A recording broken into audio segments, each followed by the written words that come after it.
Le province scendono in trincea e dichiarano guerra al governo Monti. Alle prossime elezioni amministrative non si correrà per la poltrona di presidente, non nelle province italiane in scadenza, quelle di Vicenza, Belluno, Ancona, Genova, La Spezia e Como. Si va a stravolgere il dettato della Costituzione, una legge della Costituzione va rispettata fin tanto che il Parlamento non la cambia. Dopo gli 8 ricorsi anticostituzionali che abbiamo presentato, sono stati presentati dalle 8 regioni d'Italia, quasi la metà delle regioni d'Italia, 4 province utilizzano un altro strumento che è il TAR per far sì che la giustizia si pronunci su questa illegalità e questa anticostituzionalità assoluta fatta dal governo Monti.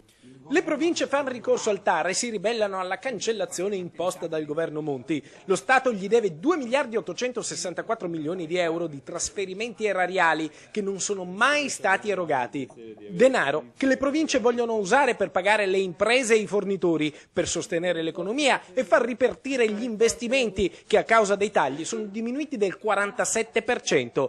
Se il governo non paga, le province sono pronte a mandare i decreti ingiuntivi. Non sono risposte nei confronti dei presidenti chi deve governare, sono risposte nei pagamenti alle imprese, sono risposte nelle funzioni amministrative che dobbiamo fare verso le scuole, la sicurezza delle scuole, le strade, tutte quelle funzioni amministrative che in questo momento sono sospese.